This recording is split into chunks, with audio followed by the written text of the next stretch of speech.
The broadcast is now starting. All attendees are in listen-only mode. Good afternoon. Thank you for joining today's webinar, How to Turn the FDA Traceability Requirement into a Win for Stores. I'm Jim Dudlasek. I'm NGA's Managing Editor and Content Strategist. Before we get started, I'd like to go over a few items. This webinar is being recorded, and to ensure a clean recording, we do mute all participants. We welcome your questions, which you can submit using the question feature located on the right side of your GoToWebinar screen. Please submit your questions at any time, and we'll address them at the end of the presentation. Please refer to the antitrust statement you will shortly see on your screen. We take antitrust laws seriously at NGA, so during this presentation, please refrain from any conversations about price fixing. Food traceability can lead to critical advantages for independent grocery retailers and wholesalers now and in the future. Today, we'll explain why traceability is becoming essential for independent grocers, from complying with regulatory standards to enhancing food safety and responding effectively to product recalls.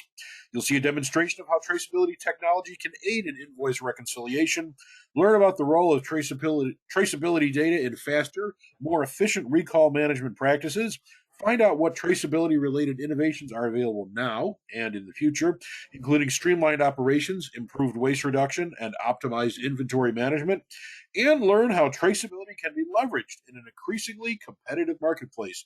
Here to bring that all to you and more is Derek Hannum, Chief Customer Officer at ReposiTrak, which is NGA's official traceability partner. Proud to have them on board with us. Derek's experience with companies serving the grocery, wholesale, and other retail industries brings a unique combination of strategic leadership, marketing, and sales execution to his role at ReposiTrak. So after all that, welcome, Derek. I'll leave it to you to take it away. Thank you. Giving NGA members and others, because we've got a lot of folks on the phone today from suppliers as well on the webinar, to understand the challenges of not only FSMA 204 traceability, but the evolution of traceability in the industry at large and how to take advantage of that for your business. So hopefully this will be something that's not only beneficial for the retailers and wholesalers and distributors who are on the webinar today, but also suppliers, because we do, fortunately, we have a lot of suppliers who registered for the webinar, and we appreciate that. Very quickly, for those of you who signed up for this webinar last month, thanks for hanging in there. We had a hurricane here in Florida at the same time that the webinar was scheduled, which I'm sure most of you know, and we had to move it. So we had to push it back a month. So thanks for hanging in there and waiting and joining us today for the webinar. So here's what we'll cover today. For those of you who aren't familiar with ReposiTrak, just a little quick intro to our company so you understand where we fit into the supply chain. Then we're going to do some FSMA 204 traceability basics. We won't dive very deep into that today. Time doesn't really allow. We've got a lot of content to get through. I do want to try to leave some time for questions at the end. We're going to, again, talk about challenges and opportunities for product suppliers.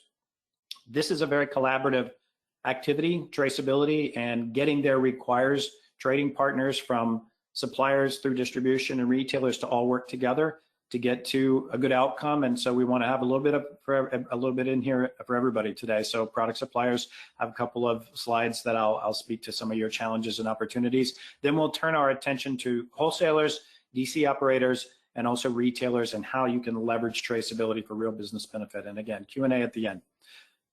Quick introduction to ReposiTrak. ReposiTrak is a supply chain data management company operating in the food supply chain for about 25 years. Some of you may know us as Park City Group. We're officially ReposiTrak, renamed late last year.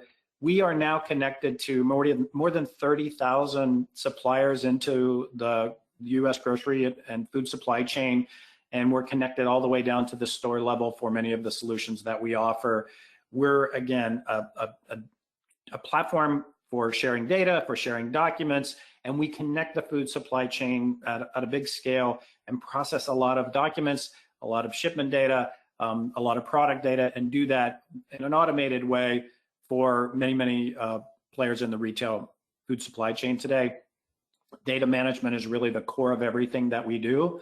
Again, we're a supply chain data management company, and traceability is a supply chain data management activity.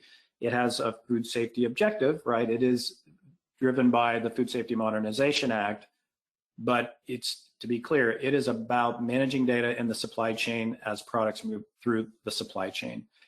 It's important to point out that traceability in the last 2 years has really migrated from primarily a regulatory-driven activity through the FDA to now more of an industry, a competitive activity, because large chain retailers are adopting traceability across all food items and not just those that are required under the FDA FSMA 204 traceability rule. So this is now becoming an industry standard practice. Retailers and wholesalers who can't execute basic traceability today will have regulatory, legal, and business risk now, because you could be at a competitive disadvantage versus competitors who are tracing everything, again, all food through their supply chains and down to their stores. Many companies today are realizing that traceability for a subset of food products, like the food traceability list, which I'll go through in just a moment, can be more operationally challenging than tracing all food items. And for that reason, we believe that over time, as the industry adopts traceability, it will expand to all food items, as we've seen now start with some of the larger chains. For food companies, whether you have a product that's on the food traceability list or not, you should get ready for traceability requests from your customers. If you're not already getting them, you will in the future. So our advice is get ready for food traceability, whether or not you have a product that's on this list. This is the food traceability list, the FTL for short, under FSMA 204, the traceability rule for the Food Safety Modernization Act. As you can see here, and again, most of you are probably familiar with this list, but it's worth pointing out that there are many, many thousands of actual items or products on here, because some of them are very straightforward. Shell eggs are shell eggs, and soft cheeses are soft cheeses. There are a lot of produce items on here, but it's also all fresh cut fruits and vegetables. So it really does span across a very wide range of produce. It's almost all of seafood. There are some limited exceptions for seafood. We're seeing the companies that we're working with move to trace all seafood and not try to create exceptions for products that aren't fin fish. And things like ready-to-eat deli salads. So you see many of the products that are, again, could be made in the stores, but if they're processed upstream, if they're made upstream of the stores, there's a traceability requirement. And then finally, perhaps the most challenging is nut butters. People think of nut butter when they first hear that, it's peanut butter in a jar or it's almond butter in a jar. It's actually that, and any product that has a nut butter as an ingredient when the nut butter hasn't been through a kill step. And those of you who are food safety experts on the phone could explain a kill step better than I, but the easiest way to think about it is, has it gone through some sort of a processing where it would eradicate the harmful pathogens that would lead to foodborne illness? And so there are many products on the market today that have nut butters as ingredients that haven't been through a kill step. An example might be ice cream, for example, with peanut butter in it or a nut butter in it. So again, many thousands of SKUs just within the category of nut butters. And for retailers and wholesalers, one of the biggest challenges with coming into FSMA 204 traceability compliance is identifying those items and suppliers who should be part of a traceability program. And again, this is why you see companies now starting to migrate to do all food, or certainly larger than this food traceability list. The reminder again, for FSMA 204 traceability compliance, the deadline is January of 2026 to come into compliance. The rule is in effect now. The enforcement deadline is January of 2026. So we're just, less than 14 months away, and a handful of working days really to come into compliance. And so if you're at a company that's impacted and you haven't gotten started, you need to get started. You're going to run out of time, because there are a lot of companies that are moving very rapidly now to come into traceability compliance. So let's talk about what this means for FSMA 204 traceability. What's the actual requirement? And it's record keeping, as I mentioned at the outset. It's about being able to collect what the FDA calls key data elements, or KDE. So a set of data records, and when products move from suppliers to distribution centers and distribution centers to stores. To be clear, this doesn't involve tracking anything to consumers. It's just to the what the FDA calls the retail food establishment, the store or the restaurant, and that's where the tracing stops. But it starts upstream where the lot codes are created. Most of ReposiTrack's work is focused on the part of the supply chain you see represented in this slide. Product suppliers into distribution centers, either the wholesaler, distributor, distribution center shipping to independent retailers, or self-distributed retailers who run their own distribution centers and ship down to stores. As the products move between the facilities and between the trading partners, data must be shared so that the subsequent partner can, or the previous partner can have a complete set of records that have to be saved for 24 months, and they have to be retrievable within 24 hours of an FDA request. So what's that look like? If the FDA calls you up on a Friday at 4 p.m. and says, we need the records associated with the shipments of this product, what did you receive and what did you ship? It's a lot code, or it's a product, or it's an item category. You have to be able to pull that data from your archive, from your repository, and send it to the FDA within 24 hours. That would be Saturday at 4, right? Not Monday at 4. So the challenge here is a lot of those systems aren't in place for many companies today, and so there's a need to get into a requirement, and there's a technology gap that needs to be filled. So what is the record? What's on this KDE record, this key data element record? What you see here on the screen are, it looks like 8 items, 8 different pieces of data, right? Key data elements that include the lot code, right? Pretty straightforward. The product description, also very straightforward. This next one, not so straightforward because it's a new concept that the FDA has introduced into the traceability requirement. And frankly, it's causing some problems in the supply chain because companies didn't routinely collect this information in systems like they might the product description, right? And that is the location description for the lot code source, or what's sometimes called the lot code source reference, which is an identifier of a facility where the lot code was assigned.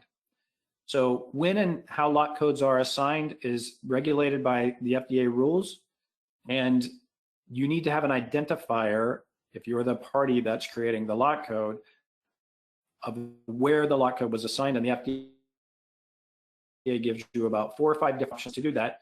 The most straightforward being a shipping address with a phone number, which is a physical address of where the facility is, right? Or it could be something like an FDA registration number, and there are a few other options if you don't want to fully disclose where certain facilities are in your supply chain and you want to try to keep some anonymity around suppliers. There are ways to do that, and the FDA has that right about what you can do there.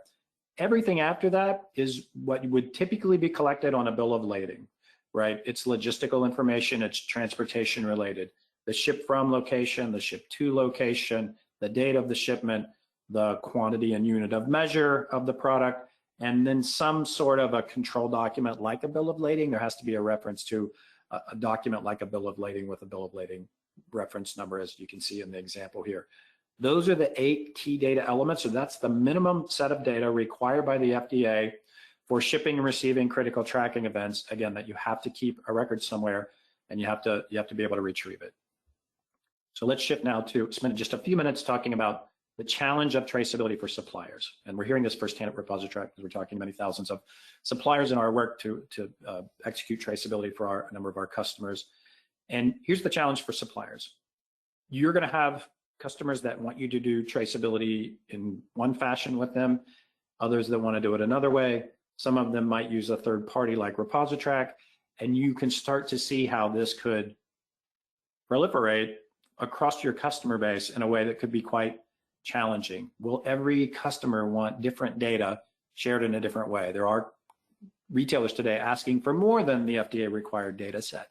And how do you deal with that? And for some mid-size or small suppliers who don't have a high degree of technical sophistication and maybe don't have an IT department, they might have a person who looks after technology and systems. This can be quite challenging, is how to deal with all of this as the requests are now starting to come in from retailers and wholesalers and restaurants, frankly, who want their suppliers to share traceability or other information in a certain fashion.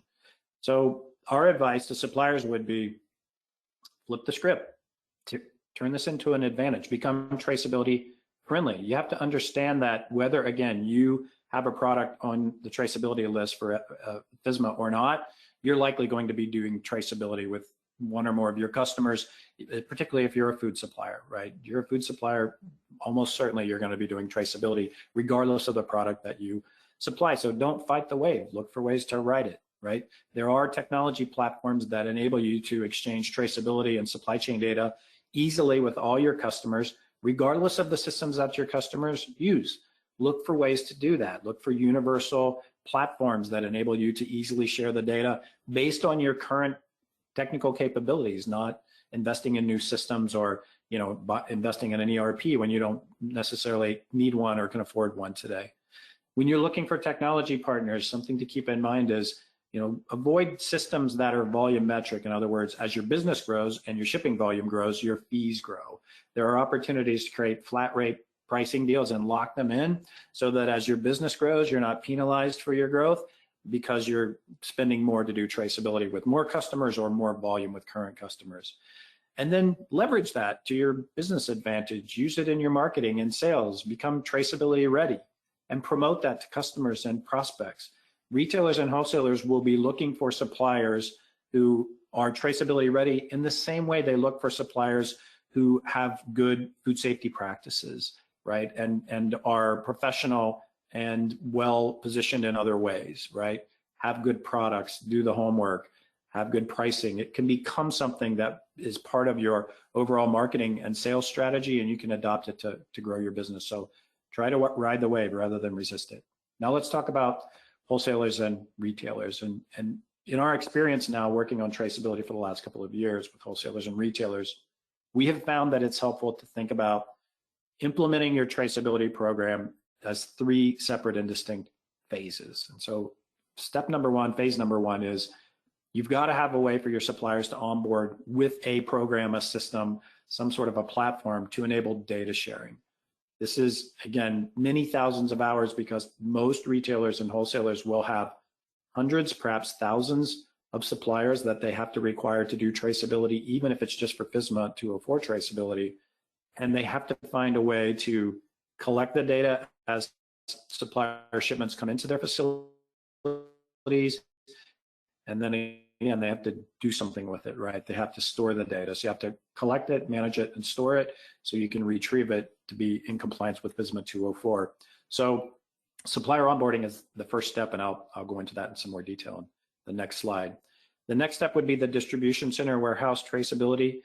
It's challenging, right? Because many of the systems that are in place today don't track the lot codes as products are moving. The pallets are moving through the distribution center from reserve slots to pick slots and so forth. So many companies have a gap there, and you need to look for ways to fill that gap, but you have to onboard the suppliers somewhat simultaneously. And so getting the supplier onboarding underway, if you haven't started that, you really need to start that because it's many thousands of hours.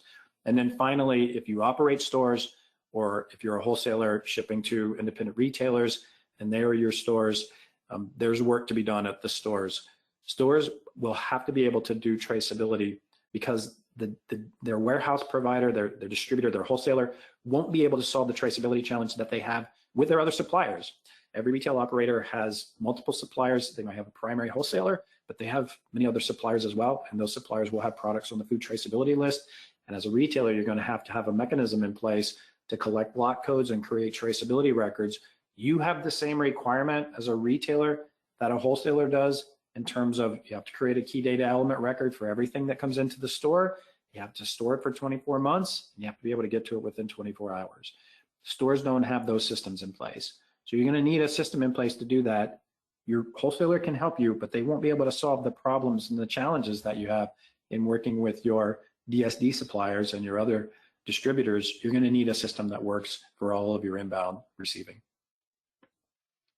So let's talk about the challenge of onboarding suppliers. And for those of you on the phone who work for the food companies and producers, hopefully you'll look at this and some of this might ring true to you because you might be in the process of onboarding for one or more customers right now. But understand what we're talking about here is trying to establish easy to use, hopefully automated systems so that every time a shipment is made between a supplier and a store or a distribution center, that the data associated with the key data element record flows to the customer, the receiver, in an easy fashion so that they can create the records that they need. They don't routinely collect the lot code information today of products coming into distribution centers and stores.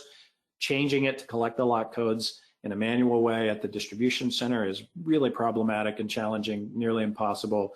Sharing data automatically through different platforms, different technology options can help to automate much of the work and make it more foolproof so that it's not too much more work for the supplier too much more work for the receiver. But this is what that onboarding can look like. And again, for a wholesaler who might have 800, 900, 1,200 different suppliers that they need to do traceability with or choose to do traceability with, this is a lot of work. It's very time consuming. If you look at these steps, many of the suppliers, those that aren't on the NGA webinars, they don't know about FSMA 204 still today. They don't. They need to be educated on what the requirement is, why they have to do it, why you're asking them to do it or requiring them to do it. Can they even come up with the data? Do they have it available? Does it live in a system? What system is it in? Do they even have a technology person that can help facilitate the process of setting up some sort of a data sharing approach, right? What that looks like. And then finally, as the receiver, you need a system to store all the data in a retrievable format. So this can be many calls and emails. It can be 12, 15 phone calls and certainly lots of emails to get the suppliers to understand this is your requirement. Again, if you're a food company supplier on the phone today and you're getting on the webinar and you're getting phone calls and emails from your supplier partners to onboard, please cooperate with their requirements, because in many cases they're just trying to bring their organization into compliance for FSMA 204 and they don't have a better option. They're trying to make it easy for you, as easy as possible, to do the required data sharing necessary. So this is a collaborative effort. It's the largest supply chain collaboration in history, and it takes everybody, pitching in together to make it work. Wholesalers and distributors, you should try to make it easy for your suppliers, right? You're the flip side of their situation. Suppliers have many customers. Retailers and wholesalers have many suppliers. In a many-to-many world, try not to do a one-off or try not to make the bar too high for suppliers. As a wholesaler or a distributor or a large self-distributed retailer, and we do have some of those on the phones today on the webinar, you work with large CPGs that have to do things that can make it easy, that you have small family-owned businesses that have low technical sophistication, not a lot of time to do anything, to learn how to do something new, and probably limited budget to do it. So you need to find an approach that will work with your suppliers across the gamut of sophistication, technical capability, and frankly, budget, because otherwise you're going to marginalize smaller suppliers who many retailers count on those small local suppliers, and frankly, consumers expect those products to be in the stores. So think about that as you're deploying your approach. You could put a mandate out there that says, you need to do EDI and send me an ASN through EDI. That doesn't mean all the suppliers can or will be able to do it, right? So you may be disqualifying or marginalizing some of your suppliers through that effort. So look for ways to make it easy for the suppliers. Try to find technology options that meet the suppliers where they are so that they don't have to adopt new technologies or spend a lot of money in order to satisfy your need. Again, keep in mind, as the wholesaler distributor, you need a repository. Your warehouse management systems and your ERPs probably don't support keeping all of your traceability records in one common repository for easy retrieval. In some cases, that could be, most of the time when we talk to retailers, wholesalers, and distributors, they don't have a system that was designed for that. And so that's one of the gaps that needs to be filled. You got to figure out how you keep all the records in one place.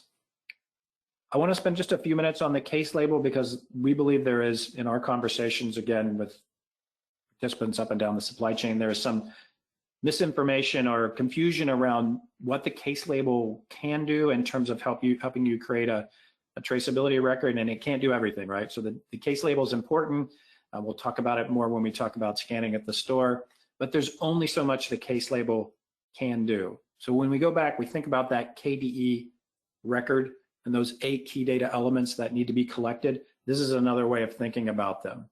Some of them are printed on the label, can be printed on the label. They're not always, but they can be, right?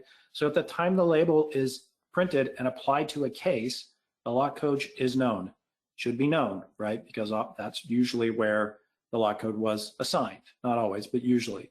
You certainly know the product description of what's in the case. And the location description, again, the lot code source reference is definitely known. You may not have a system to easily apply it to a case label, but you're going to need to adopt that as a supplier. Those are the things that can be on the case label. What can be on the case label is every other key data element, because at the time the label's applied, you don't know what the downstream shipment is going to be. You don't know where products are going to come from and to. You don't know when they're going to ship in what volumes. You don't know any of those things. So the case label will only ever solve some of the problem of collecting the key data elements, not all of the problem. So it's important to think, if I could standardize as a wholesaler or retailer, I'll push everybody to standardize on a GS1 label. That's terrific. That will help the industry a lot, but it won't solve the traceability problem for you. It only makes it easier to scan to collect what can be on the label and not what can't be on the label. You'll still have to have another mechanism for collecting the other data, marrying it with what you scan from the case, and then again, storing it in a repository. So now let's flip our attention, and we'll spend the next few minutes talking about retail food establishment operators, AKA stores, restaurants, convenience stores. What are your requirements? If you operate a retail food establishment today, you have a traceability requirement under FSMA 204. There are very, very limited exceptions. I'm pretty sure everybody on the webinar today if you work for a retailer, your retailer is large enough, you are not an exception under FSMA 204. It essentially touches every restaurant, every convenience store that carries products on the food traceability list, certainly every grocery store. So you have a requirement, you are not accepted. You have a requirement, right? Beyond that, you have customers, consumers who have growing expectations about your role and your responsibility in ensuring food safety, and being able to tell a story around traceability can be an important part of educating your consumers about your active role in ensuring the products that are in your store are in fact safe. And I don't have to tell anybody on the phone today, on the webinar, that we've had a lot of challenges with food safety over the last year, 18 months. And so consumers are very much attuned to food safety, and their expectations are growing around what they believe the retailers should be doing and the active steps that retailers should be taking to ensure that they understand the provenance of the products that come into their stores, and also that they were produced and handled with appropriate food safety steps. You have a variety of suppliers, of course, and a variety of technical capabilities, just like a wholesaler. So again, your wholesaler can solve part of your problem. They can't solve all of your problem. You're going to need to work with those DSD and local suppliers. Now, just one point here for retail operators, because I get asked this all the time. Is there an exception for small mom and pop farms and local farms and little operators like that? There is in FSMA 204. There is an exception for the producer, for the supplier, not for you. You still have a record-keeping requirement for those small suppliers who are accepted. It's not exactly the full KDE set, but you still have to have a record of what you bought from them and when you bought it, who you bought it from. So your record-keeping requirement doesn't go away if you give an exception to your suppliers who are very small. Beyond that, you have a legal obligation to make sure that they qualify for the exception, because if they don't qualify for the exception, and you should have been doing the full record-keeping, you are now non-compliant with FSMA 204. So our advice to retailers is don't give anybody any exceptions. Small suppliers have to come up to speed and meet your requirements just like large suppliers. Food traceability issues impact suppliers. Food safety impacts small suppliers as well as large suppliers. Don't assume the additional risk of small suppliers when you're not saving any time or effort anyway. You still have to have a record keeping in place for those that are accepted. Just don't give any exceptions. Bring everybody up to the same standard of traceability requirement across the board. That's our best advice to retail food establishments.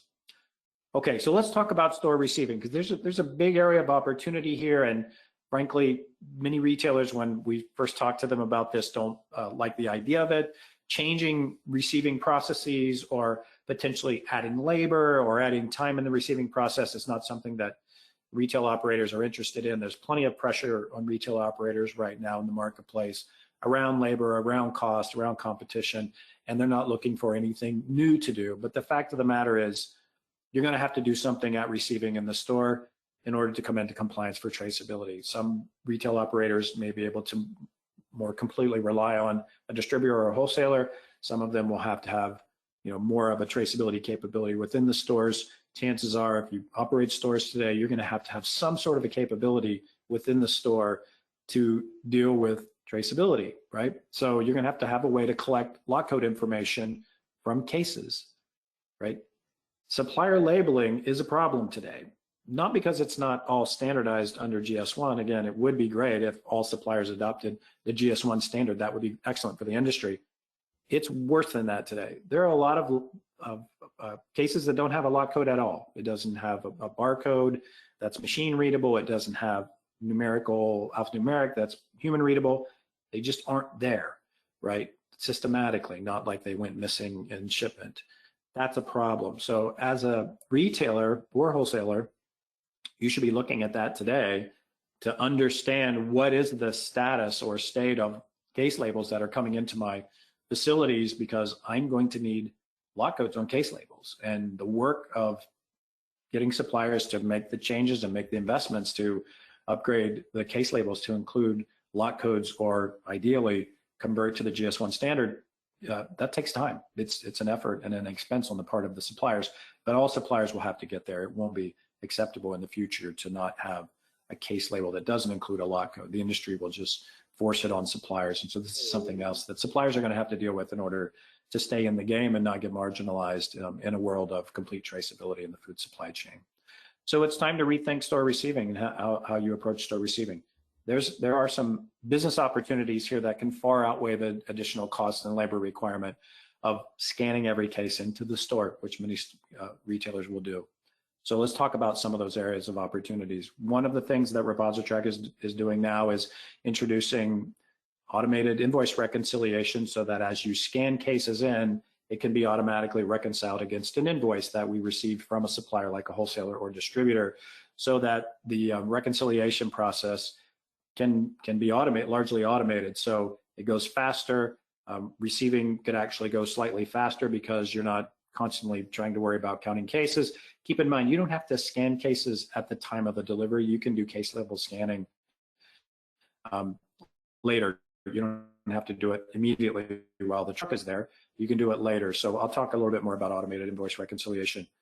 Improved inventory management. If you're using an inventory management system or computer-aided ordering in the stores today, being able to confirm exactly what came into the store can help. It can improve your ordering systems, which will create better forecast and order accuracy. There's also opportunities that are emerging around shrink and freshness management to reduce shrink and increase sales of perishable items. And finally, we believe there are opportunities, and we're exploring some of those today with other technology companies, around task management. So let's talk about a few of these. If you're interested in the automated invoice reconciliation application through ReposiTrak, this is a ROI model that we built to help you understand where the payback could come from, and using general numbers, many of which came from NGA's reporting, we believe there's a substantial ROI opportunity to move to automated invoice reconciliation and scan every case into the store. If you want a copy of this model or you want to talk about it, I'm not going to go into the detail. There's not time to go into the detail of what the model represents, but it includes, the labor time of scanning, labor savings that is associated with invoice reconciliation. But importantly, if you're paying for things that aren't actually on your invoice but don't actually show up, that's a big problem. It's an expensive problem for the industry today. We think we can help solve that or part of that, and there's a big ROI opportunity here if you just take the time to dive into it and take a look at it. So send me an email if you want a copy of this that you can plug your own numbers in, and it's just an Excel spreadsheet, so it's very simple. Or we can talk about it if you want to have a conversation about it. But automated invoice reconciliation could definitely more than offset any new labor associated with scanning cases into the door and actually create a nice return. I talked about accurate forecasts and orders a moment ago. Just walking through a very simple scenario here, right? If you use computer-aided ordering, automated ordering systems, and you're supposed to have 15 units of an item, you order 15, but only 10 show up, which obviously happens all the time, right? Unless you confirm that you received 10 instead of the 15 that you should have received, if your system assumes 15, you're going to be overstating your inventory. So the system's going to think you have more on hand than you do. Unless it's reconciled at some point to adjust it to the actual physical inventory, which takes time and effort, right? So there's labor involved in that. You're going to have forecast and order inaccuracy that can actually start to compound itself over time, leading to higher out of stocks, lost sales, and the worst case scenario, disappointed shoppers. right? People who came in for something, you think you have it on the shelf because the system thinks it's there, but it's not, because you assumed what you received versus actually checking it in. So checking it in, we can feed the data into those systems so that those systems have a more accurate accounting of what's on hand, what's in inventory, and that makes, again, it reduces out of stocks, it makes your ordering and forecasting more accurate, it leverages the investment that you've already made in those computer-aided ordering systems so that they work more optimally. If your ordering systems that you've already invested in are suboptimal because you have bad data going into the systems, that's costing you money, right? So why not consider a different receiving process that would help better leverage the investments you've already made in automated ordering systems? There's a lot of, changing gears just a little bit, there's a lot going on right now in the area of freshness management in the store. So how do I control for waste? How do I more optimally move through and manage my perishable inventories? And there are some really cool and clever platforms out there that do this kind of work.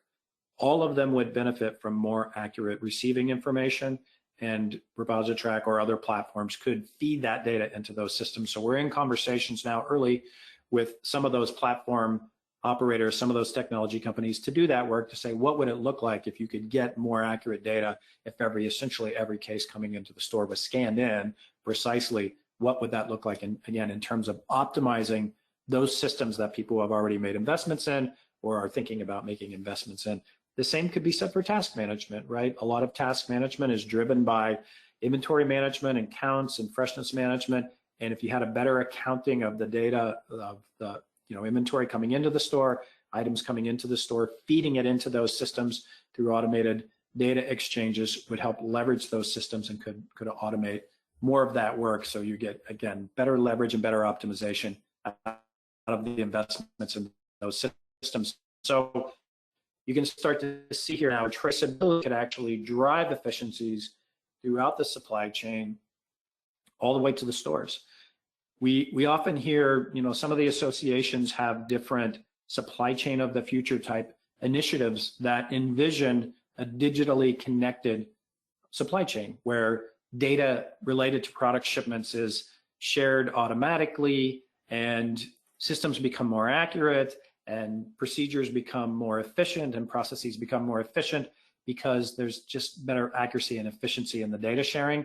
Those same supply chain of the future concepts, that's what traceability through FSMA is forcing. It's a stimulus of sort to force the industry to move toward more automated data sharing, which can help the industry to evolve, frankly, faster into that supply chain of the future where, frankly, every supply chain partner can benefit from a more efficient, more accurate, more automated supply chain. So now the summary, right? Traceability is an industry transition today. It's not simply a regulatory requirement. You may choose to only think about it as, I have to keep the FDA happy and stay on the right side of the law on this thing, so I just want to worry about FSMA 204 traceability. Believe me when I tell you there are companies that are looking at it very differently, and some of them quite public about it. To them, traceability is about supply chain efficiency, and it's about, in some cases, owning food safety in the mind of the consumer. And so as a retailer or a wholesaler, if you're competing in those markets with those companies who are taking a much more assertive and aggressive approach to traceability across all food, understand there's a strategy behind that, right? They're seeking to leverage that for an advantage, and you're going to want to stay on par with that, whether it's short term or long term, because again, consumers are going to understand what that really means to say, we do traceability for everything that comes into the store, right? So if your company, if you or your company, and if you're on the call here, you're probably not in denial about this being a market reality, but you may have people within your companies who still are in some degree of denial about, is it going to last? Is the FDA going to change their mind? Is the new administration in Washington going to blow this thing up? Just understand, it's not just about the FDA's FSMA 204. It's an industry initiative now. It's a competitive factor. It's a competitive issue. It's not just a regulatory issue. So it's an evolution that is now moving through the food supply chain in the US, and companies will need to get on board or risk being marginalized. But when you step back and you say, okay, it's happening, how do I take advantage of it? You can look for those opportunities to leverage it to your advantage, and hopefully I've pointed out a few of those on the webinar today. understand your capabilities and those of your competitors. Market share will be won and lost on traceability, right? Use it to your advantage. Collaborate, capital letters, collaborate, collaborate. You can't do traceability in a vacuum, right? This is not something that you simply can worry about in your own internal systems, how you do things normally in your ERP, your warehouse management system, your TMSs.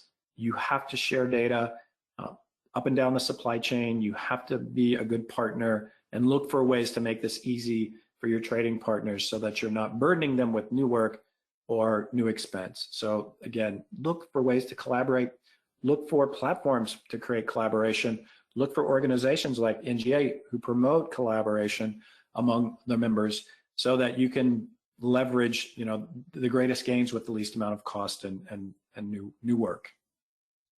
You have to identify your gaps, and you have to look for technology partners to help you fill the gaps. Many companies in the industry, many organizations have gaps. You can't do this with your existing systems. You need to find partners who can do this and help you do it and live in that space between trading partners in this many-to-many supply chain that we have. So find those technology partners, again, who can cap costs for you, who can give you unlimited use models, who work on interoperability platforms, who don't require a lot of standards that put too much burden on your suppliers. Look for those ways to make traceability as easy and low cost as possible, not only for you, but for your trading partners. And then you'll start to see things move faster and you can take advantage of things more aggressively. Okay, so this is my contact information. I often, when I have a webinar, and thanks again to Jim and NGA for the opportunity, I usually have a lot of people reach out to me directly. This is my email address and my mobile phone. You can call me at any time. You can send me an email if you want to have a follow-up conversation and just talk about the work that ReposiTrak is doing. We're 2 years into traceability now. We're working with some of the best respected larger and smaller operators in the industry all the way. So happy to have conversations with you to help you become more educated and informed so you can make the best decisions for your company as the traceability evolution continues in the US food supply chain. I have left time for questions, which I wasn't sure I would, so I went pretty fast. So we have time for questions.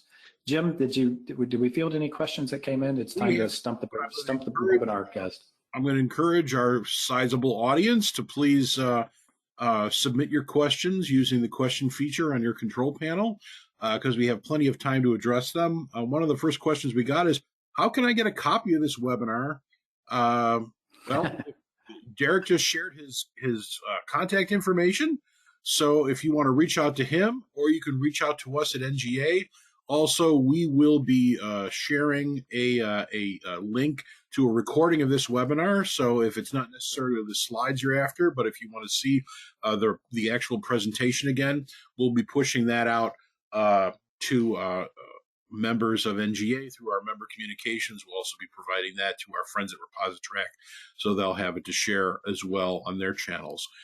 So you'll be able to review to your heart's content.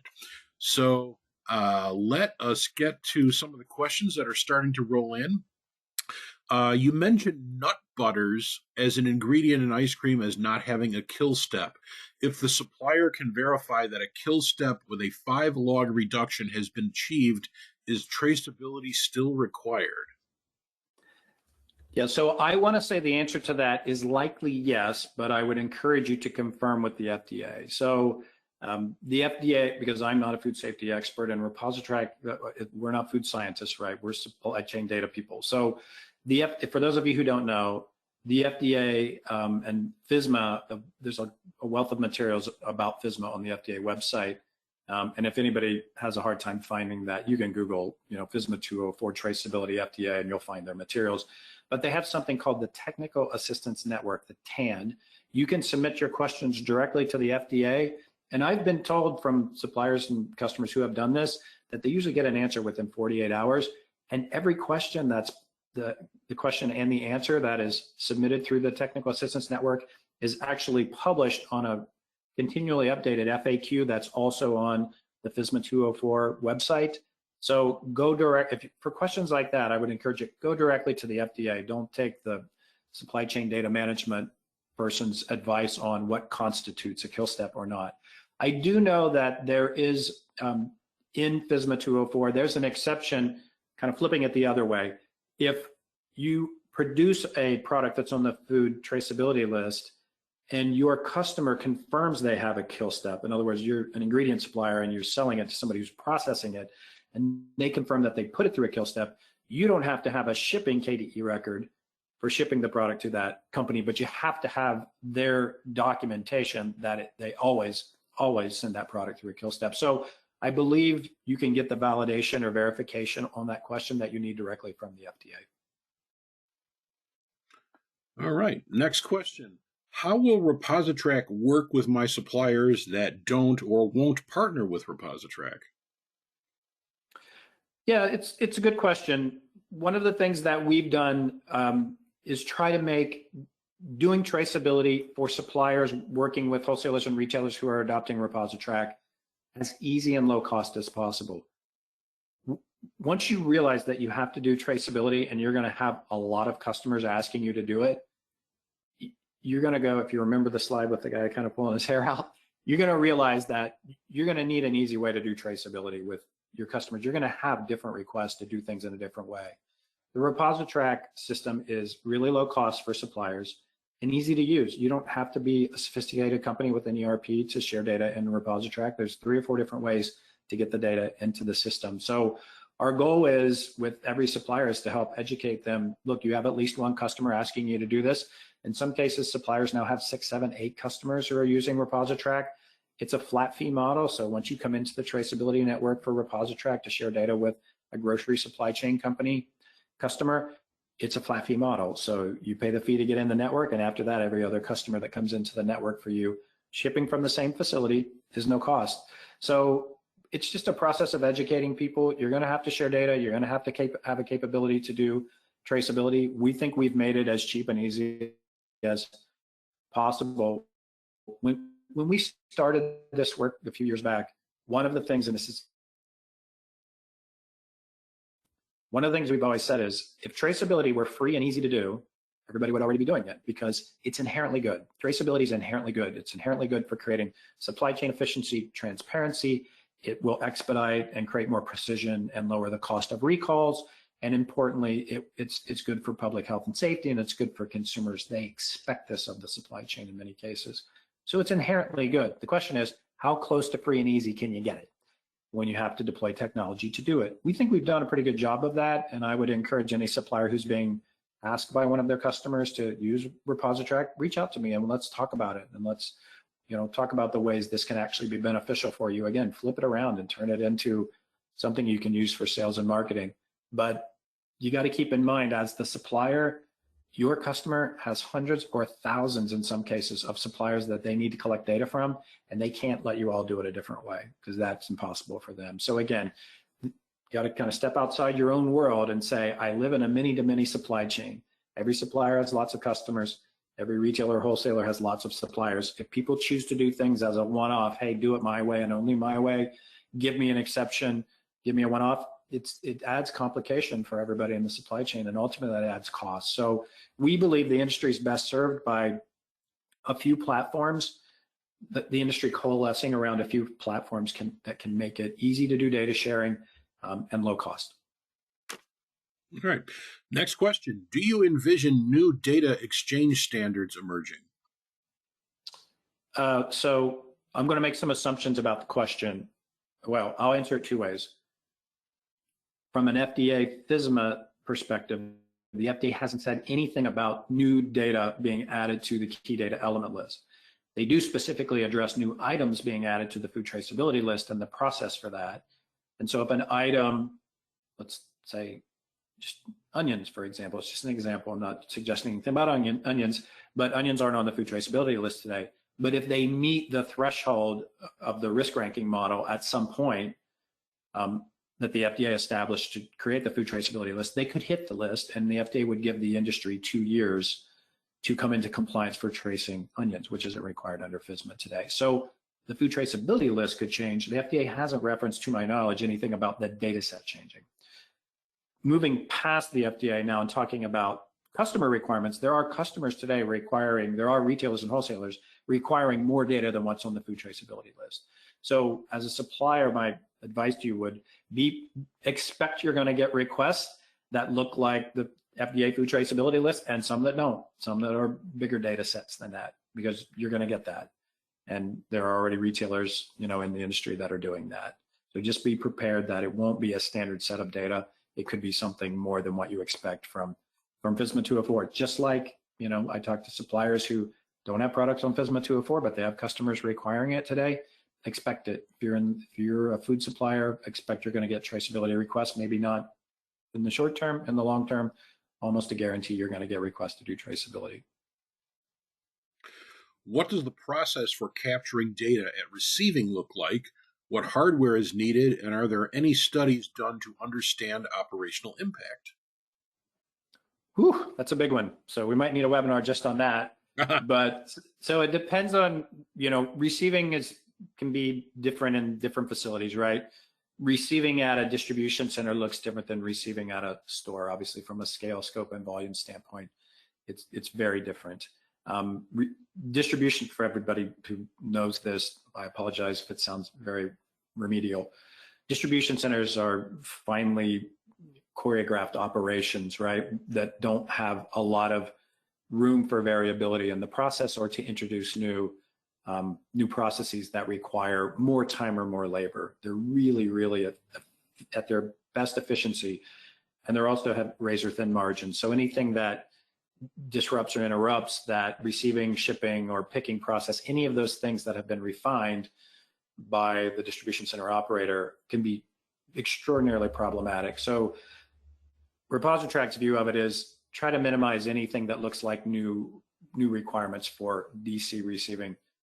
Store receiving is different. It's still could be new labor and there could be some new hardware. I mean, I try to refrain from making these webinars a commercial for ReposiTrak. And if you want to talk more about what we're doing there or understand more about our approach to store receiving and manually capturing lot codes using a mobile app, I could talk about it. But you can do it with a scanning device. You could, in our situation, there's a mobile app that could run on something as simple as a consumer-grade mobile phone, and you can do it that way. So it doesn't have to be a significant investment in software or hardware. It can be fairly modest.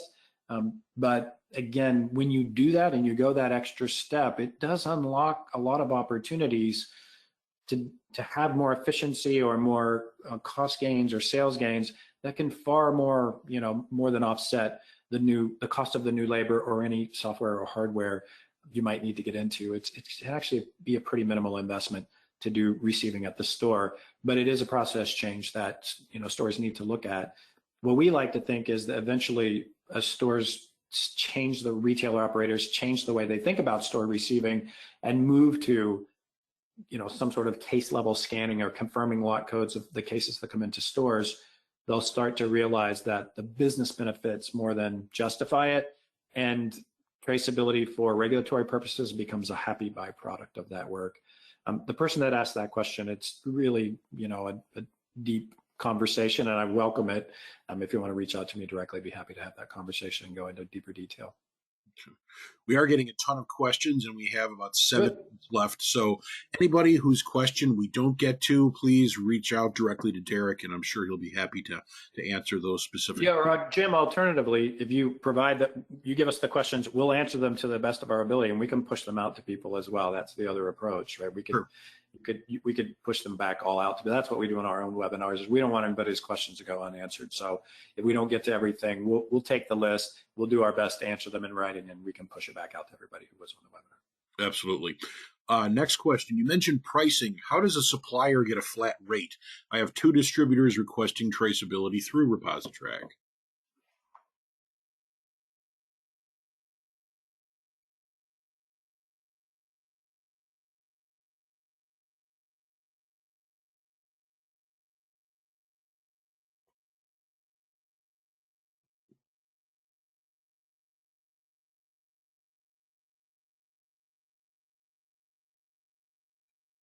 I think Derek might have frozen up there. Derek, can you hear me?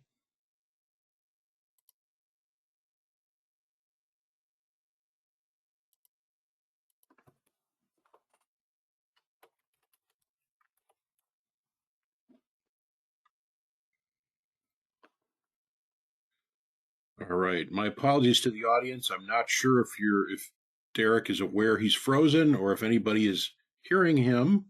Oh,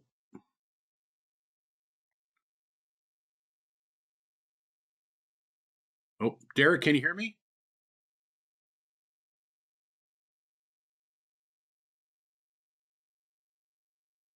Jim, can you hear me now? Yes. Gotcha. Okay, sorry everybody. My internet went out for just a moment there. So I think the question was, how does flat rate work and how do I get a flat rate to do traceability? If you have customers using the ReposiTrak traceability network and asking you to connect to share data, it's a flat rate fee structure per facility that you ship from. So if you ship from one facility, it's a flat rate fee. If you have a second facility, it's a flat rate for that fee, and so forth and so on. So the first customer that asks you through ReposiTrak to use traceability, you're going to pay the fee structure to join the network, and every customer after that you serve from the same facility is no additional charge. So that's how the flat rate model works. If these requests are coming not through ReposiTrak, but they want you to do something like send an EDI transmission to them, and you can't do that today, ReposiTrak can also work with you to do a flat rate type of model where we could be the EDI intermediary for you, and you can send us the data any way you want, whatever your capabilities are, including entering it online. If you're a low volume supplier, you can enter it right into ReposiTrak, and we'll take the data and get it to your customer in the manner that they want it, so it's seamless for them and they won't know the difference. It'll just look like it came from you. We'll handle all of that downstream for you, and that can also be done in a flat rate, unlimited use model.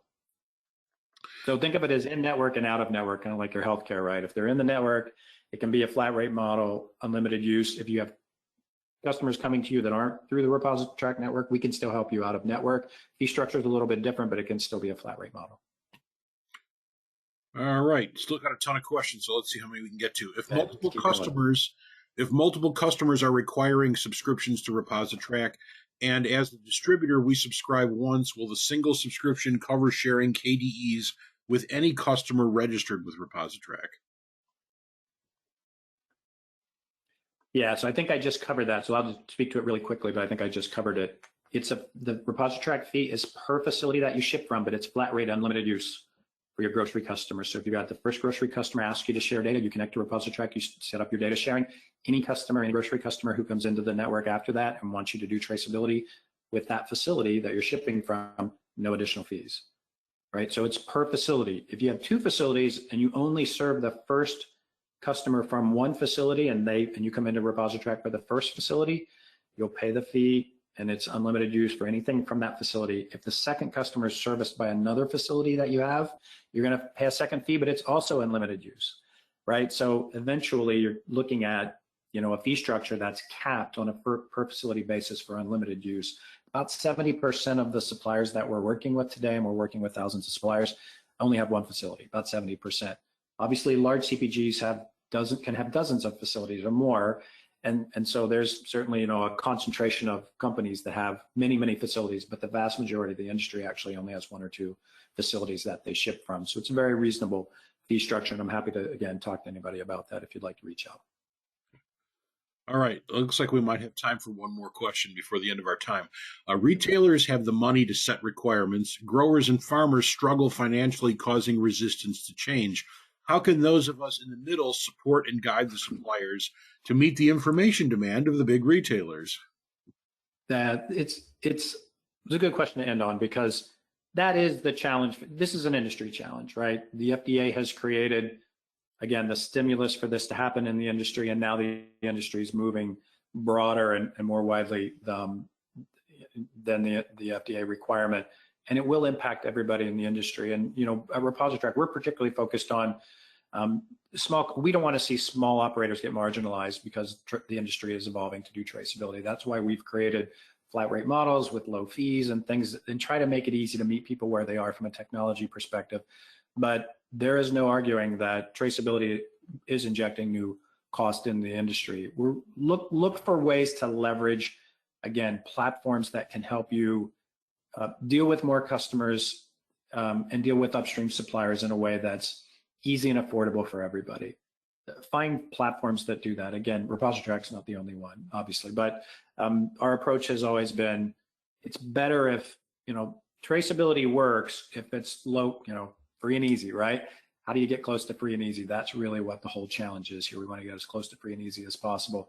When you're in the middle, I know it's hard to work with those small, produce in particular is challenging. Produce can come through a lot of different stops. It can ship from a lot of different places for seasonality. And so we have those conversations with, produce suppliers every day. Just look for ways to try to manage the cost, because there is new cost, but look for those models that are more flat rate, not volumetric, and consider, this many-to-many relationship where it benefits the suppliers and their customers to all matriculate to common platforms that keep the costs low. All right. Derek, thank you so much for sharing your expertise today. Thanks everybody who joined us in our live audience today. Recording will be available. We'll try to get back to you for everybody's question who we didn't get to today. On behalf of Derek and NGA, I'm Jim Dudlasek. Thanks for being with us today. Have a great day. Take care, everybody. Bye-bye. Bye-bye.